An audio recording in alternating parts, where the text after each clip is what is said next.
If you have been using a CNC for any length of time, eventually you will have a project move while it is being cut due to poor hold down and clamping. Or worse, you run into a clamp while performing an operation, potentially breaking a bit or even damaging your clamp. Worst of all, eventually your dust shoe will hit a clamp while milling, potentially destroying your dust shoe or even your project. All of these situations can be avoided with proper planning and proper hold down. For years, I have been using these Rockler clamps. They work really great, provide excellent hold down strength, and they are very robust. However, they are also very tall. Now you can get shorter versions, but I find the larger ones just work better. I even tried developing my own low profile clamps using my 3D printer, but I was never happy with the results since they had very low holding power. Not so long ago, Robert from Hilljack Fabrication reached out asking if I would be interested in reviewing his new low profile clamps. I happily obliged and he sent me both his short and his long clamps. To be clear, no money changed hands, and this review is being done in exchange for the product and nothing else. If you're interested in the terms of my reviews, I will provide a link below in the video description. Right out of the gate, the clamps were packaged very well, securely located within custom cut Kaizen foam. In the package, I found some instructions, the clamps, some T-nuts, bolts, and a small driver to tighten the clamps down.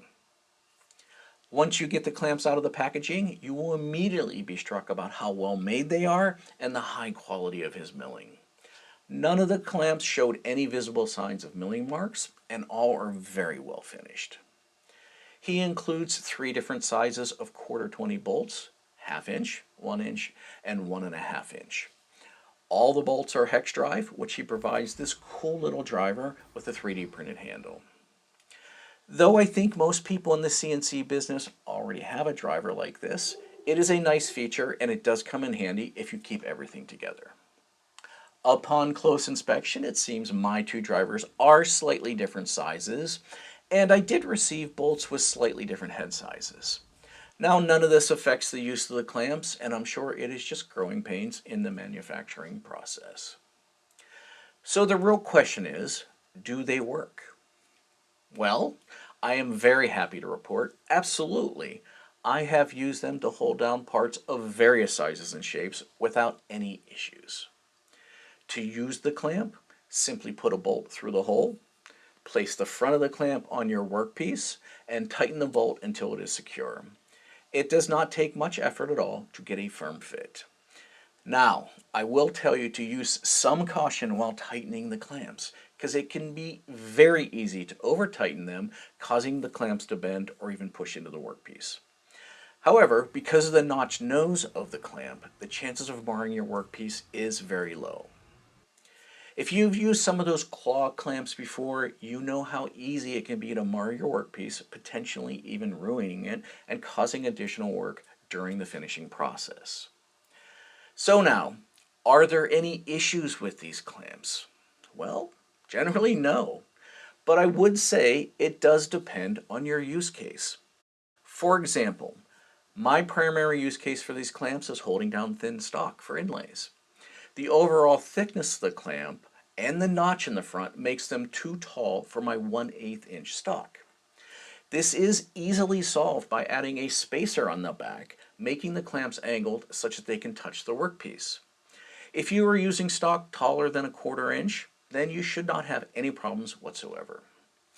All of the problems I ran into were because of my specific setup, which is not terribly unique, so I will go into some of the other issues just so you have that additional detail. The T-nuts that he provided are far too tall for my T-track and my wasteboard. They are literally taller than my wasteboard at this point, making it impossible to tighten the clamps properly without some sort of standoff on the back of the clamp. Using something like flat T-nuts or the snap-in T-nuts would be a better choice, or even decreasing the height of the T-nuts that are provided. Now, I did encourage Robert to add some sort of standoffs as an optional item, since they would fix both my problems and potential problems with the height in the future. The other problem I ran into, which again may not be unique to me, is that my wasteboard has been surfaced a few times and isn't quite 3/4 of an inch tall anymore. Because of this, the shortest half-inch bolts were too long and could not get a good secure fit. Once again, using some sort of standoff will fix the problem. Or, if you have threaded inserts in your wasteboard, the length of the bolt should not make a huge difference and you'll get a nice secure fit. Now, I do plan on adding some threaded inserts to my next wasteboard, along with some dog holes, just to compensate for some of this. So with all of that, would I recommend these clamps? Absolutely yes. First, they work great and dramatically reduce the risks of your clamps destroying your dust shoe or your workpiece. Second, they are made by a maker for makers. There is nothing better than supporting people within a community over the big box stores or the mega corporations. Future Editing Tom here to let everyone know that Robert is having a sale this month, June 2026, if you are interested. So you can score yourself some free shipping if you buy any of his products from his website. I will leave a link down below in the description, both to the products and to his specific website. And if you're interested, I highly encourage you to pick some clamps up from Robert. Many thanks to Robert for sending such a great product and making them available to the community. Thank you for watching, thank you for getting this far, and don't forget to be inspired.